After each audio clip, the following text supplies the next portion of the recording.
2022년 부동산 시장 전망 어떻게 하고 계신가요? 사실 부동산 가격이 완전히 패턴을 벗어난 게 한 네. 최근 2년 동안의 현상이잖아요. 네. 원래 부동산 가격이 오르는 걸 뭐 저도 이제 경제부 기자 생활하면서 보니까 네. 오래 오르면 한 4, 5년 오르다가 네. 또 그 다음에 어쨌든 뭐 어떤 방식이든 침체기를 좀 거치고 이런 걸 계속해서 반복해 왔는데, 사실은 2019년으로 가면서 이제 점점 부동산 시장의 동력이 떨어져 가고 있는 상황에서 사실 저도 전혀 예측하지 못했던 일이 이제 코로나19 위기였는데요. 네.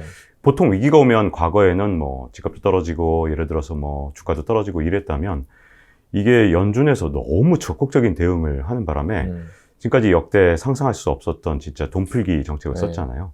이게 뭐 예를 들어서 글로벌 금융위기 같은 경우도 그래도 일단 무너지고 난 다음에 양적 완화를 한다든가 했기 때문에 시차가 충분히 있었기 네. 때문에 뭐 일단 자산 가격이 좀 많이 떨어진 상태에서 좀 유지되다가 이제 나중에 반등을 했는데, 그동안 이 코로나19 때 대응은 이런 모든 이 잘못된 대응을 반면교사 삼아서 너무 빨리 또 대응을 한 겁니다. 광속대응이네요. 광속 대응. 네.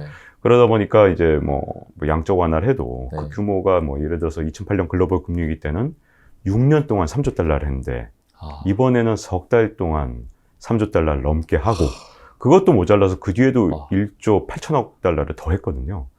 그러니까 이게 지금 뭐 양적 완화 규모가 인류 역사상 이렇게까지 한 적이 당연히 없었고, 돈풀기, 뭐 저금리 정책 이런 거 다 합치다 보니 사실 이제 20년부터 21년 말까지 2년 동안 서울 집값이 한 20% 이상, 아파트, 네. 특히 아파트만 보면 20%가 넘게 올랐는데, 네. 사실은 그건 코로나19로 인한 거였던 것이 굉장히 컸거든요, 그 효과가.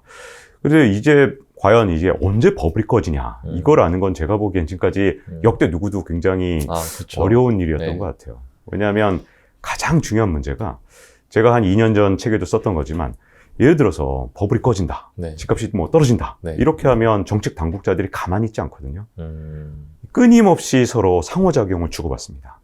그래서 왜 예견했던 위기가 오지 않는다든가 이런 것들이 네. 굉장히 많은 분들이 이제 경험을 통해서 알고 있잖아요. 네. 가장 큰 이유는 정책 당국자들 그리고 경제 주체들이 앞으로 이렇게 돼라고 전망이 나오면 자기 행동들을 다 바꾸거든요. 그렇기 때문에 금융당국이든 정책당국이 다 바꾸기 때문에 이번에도 사실 뭐 이걸 예측하기 굉장히 어려운 상황이지만, 22년이 그 어느 때보다 좀 녹록치 않은, 특히 최근에 한 7년 정도, 네. 서울 집값만 놓고 보면 2014년부터 21년까지 7년 동안 계속해서 끊임없이 오래 올랐어요. 올랐죠. 네. 근데 이게 그만큼 드문 일이었던 만큼 사실은 뭐 지금 이제 가격에서 좀 벗어나 있는 상태인데요. 네. 여기에 대해서 노벨 경제학상 수상자인 로버트 실러 교수가 네. 이제 굉장히 중요한 연구를 한 적이 있어요. 미국 집값을 130년 넘게 이렇게 관찰을 해보니까. 130년? 네. 진짜 오랫동안 한 거잖아요. 네. 이분이 이제 130년 넘게 이 지수를 쭉 따라가 보니까 집값이 이제 큰 그림에서는 물가 상승률하고 굉장히 비슷하게 오르더라는 거죠. 근데 물가보다 더 빨리 올랐던 7년이 있었다는 건 그렇지 못한 이유가 있을 것이다. 네, 이유가 있을 가능성이 상당히 있기 때문에 이 130년의 어떤 미국 집값의 역사를 볼 때는 어쨌든 지금 현재 상당히 임계 상태에 있는 상태라, 이제 물론 정책 당국자들의 대응이나 이런 것들에 의해서 변하겠지만 22년, 23년에는 조금 주의를 할 시기가 오고 있는 그런 상황인 것 같습니다. 올해 또 1월부터 DSR 규제하고 네. 총 대출액 2억까지 2억이 넘어가면 이제 소득 대비 대출 규모를 보겠다 하는 DSR 규제가 시작이 되고, 또 6개월 있다가 7월부터는 총 대출액 1억으로 또 강화되더라고요. 지금 빚 관리가 중요한 시기이기 때문에 그렇게 대출 규제가 있으면 오히려 그 정도 대출은 적절하다고 봐도 되는 건지. 네, 제가 보기에는 지금 현재 DSR 규제 이제 뭐 막상 집을 마련하시려는 분들 입장에서도 이제 보자면, 저 이제 경제부 기자를 하다 보면 이제 많은 분들을 만나 뵙고 이제 다 각자의 사정이 다르잖아요. 그래서 저도 이해합니다. 이제 내가 지금 다 준비됐는데 이 정부 규제 때문에 내가 진짜 너무 화가 난다라고 하시는 분도 분명히 있겠지만, 만약에 지금 이 규제를 하지 않고 만약에 이제 과거에 미국하고 좀 비교해 볼게요. 부시 전 대통령 같은 경우, 아들 부시 대통령은 이제 집값이 많이 오른 상태에서 서민들을 위해서 집을 얼마든지 살 수 있도록 하겠다 그러면서 규제를 풀었어요? 대출을 완전히 풀었습니다. 그랬더니 어떤 문제가 생겼냐면 서브프라임 모기지 사태 때 정말 서민층이 다 타격을 받았어요. 그러네요. 그래서 저는 이 규제를 강화하는 게 지금 세상이 뭐 집값이 지금 7년 동안 오른 것처럼 미래에도 계속 오른다면 당연히 서민층을 위해서 빨리 규제를 완화하는 게 맞지만 네. 사실 이 시점에서 제가 보기에는 반반 확률로 봐야 되는데 네. 이 상황에서 만약에 정부가 오히려 규제를 풀거나 규제를 그냥 놔둔다면 정말 마지막으로 이 비싼 가격에 집을 사는 게 서민이 돼서 문제가 될 수도 있거든요. 그렇기 때문에 저는 현재 규제를 강화하는 방향은 맞다고 보고요. 이제 그럼 규제가 그러면 집값을 앞으로 추가적으로 더 떨어뜨릴 거냐? 네. 저는 그렇진 않다고 보는 게요. 이 새로운 규제 강화로 인해서 집 매수할 수 있는 여력이 줄어드는 걸 봤을 때 네.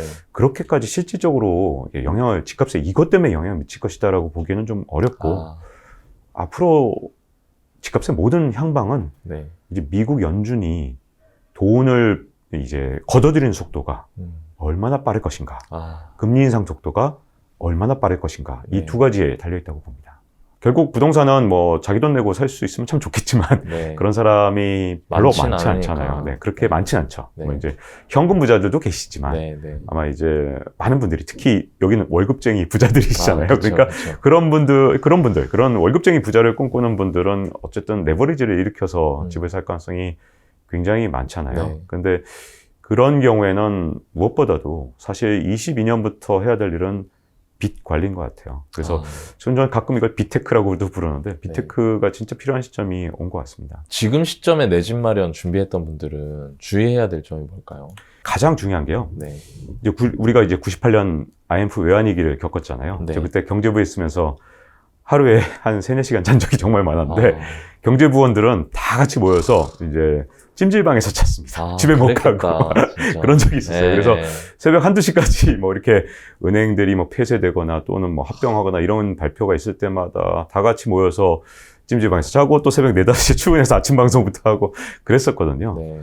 이제 우리가 근데 IMF 외환위기가 왜 왔나 이걸 다시 복기를 좀 해보면요. 물론 이제 뭐 한국 경제의 내재적인 원인들 뭐 이런 거 경제학자분들이 많이 연구하시지만 가장 중요한 건 결국은 빚의 만기 관리를 잘 못한 거거든요. 결국은 만기에 이제 뭐 돈 갚아 너 이제 못 믿겠으니까 이렇게 신용이라는 게 항상 지금처럼 막 돈이 풀던 시대 그렇죠. 하고 이제 22년부터는 이제 미국의 연준이 네. 이제 그저께 발표를 했잖아요. 그저께 나오면서 연준 회의록을 보니까 이제 양적 완화를 서서히 중단한 테이퍼링만 하는 게 아니라 금리를 올릴 수도 있다. 네, 금리도 더 빨리 올리고 지금 오히려 양적 완화했던 돈을 걷어들일 수도 있다. 이건 진짜 약간 이 금융시장, 세계 글로벌 금융시장에 진짜 지진이 날 정도로 중요한 일이거든요. 네. 그렇기 때문에 이제부터는 빚 관리를 해야 됩니다. 그러니까 예를 들어 이제 집을 보시는 분들은 제일 중요한 게 제가 보기에는 만기 관리를 할 수 있는 것. 즉, 만기 때 빚 상환 요구가 이제 지금처럼 막 돈이 넘쳐나고 세상에 진짜 신용이 넘쳐나는 사회에서 네. 이제 이 경제 상황이 신용이 넘쳐나지 않고 만기가 왔을 때 혹시 일부 상환하라 할 수도 있는 그런 상황이 왔을 때 중요한 건 그 기간을 관리하는 거고요. 두 번째는 내가 갖고 있는 자산 가격이 똑같아서 만기를 연장할 때 뭐 빚을 안 갚으라 그러면 정말 고마운 일이지만 이제 일본이나 이런 데서 이런 시기에 불황이 왔던 이유, 89년, 90년에 불황이 왔던 이유는 대차 대조표 불황이라고 불러요. 그 이유는 자산 가격이 떨어져서 야, 너 못 믿겠으니까 너 나한테 1억 빌렸는데 네 자산 가격에 대해서 내가 자신이 없어. 그러면서 은행에서 너 그래? 또 만기를 연장하려면 2천만 원 일단 갖고 시작하지? 이게 바로 이제 대차대조표 불황을 가져왔던 이유 중에 가장 큰 이유거든요. 네. 그렇기 때문에 내 자산 가격에 써있는 장부 가격을 너무 믿으면 안 되고 담보가액이 조금 한 20-30%가 줄더라도 네. 내가 이 일부를 상환하고 버틸 수 있는지를 확인하는 것. 그게 앞으로 이제 빚 관리에서 가장 중요한 것 같아요. 특히 빚을 안 지고 집을 살 수 없는 상황에서는 빚 관리만 돼 있다면 물가에 맞춰서 집값은 오르게 돼 있는데 네. 문제는 과도하게 오른 건 요렇게 이제 좀 그렇죠, 출렁거리면서 그렇죠. 하는데 이 아래로 출렁을 버티면 다시 위로 출렁을 또 그때까지 버틸 수 있는데 네. 문제는 이제 우리가 뭐 집값을 뭐 완벽하게 예측할 수 있으면 얼마나 좋겠습니까만 사실은 집값을 예측하는 것보다 저는 대응이 굉장히 중요하다고 생각하는데 만약에 만기와 그다음에 이런 대차대조표 불황에 대한 준비가 안 돼 있으면 이렇게 떨어졌을 때 이게 왜 관리가 안 되거든요. 그래서 제가 2012년부터 14년 사이에 이제 뭐 경제부 취재를 할 때 가장 안타까웠던 게 그때 바로 하우스포어였어요. 이분들이 정말 마지막 막차를 타신 분들이 진짜 보통 장난 아니었죠, 대출. 2006년, 7년에 집 사셨는데 한 12년까지 이제 빚을 갚다 보니까 그야말로 이제 너무 고통스러운 거예요. 네, 그렇죠. 매달 갚아야 되는데 이제 집값이 그때만 해도 저도 이제 같은 집에서 한 40년 살았기 때문에 아. 집을 팔려 그래도 그때 사실은 이제 가격이 그렇게 많이 떨어진 것처럼 안 보이거든요. 네. 근데 문제는 뭐냐면 거래가 안 돼. 실제로 팔려 그러면 네. 팔리지가 않아요. 음. 그래서 정말 싸게 내놓지 않으면 안 팔렸기 때문에 네.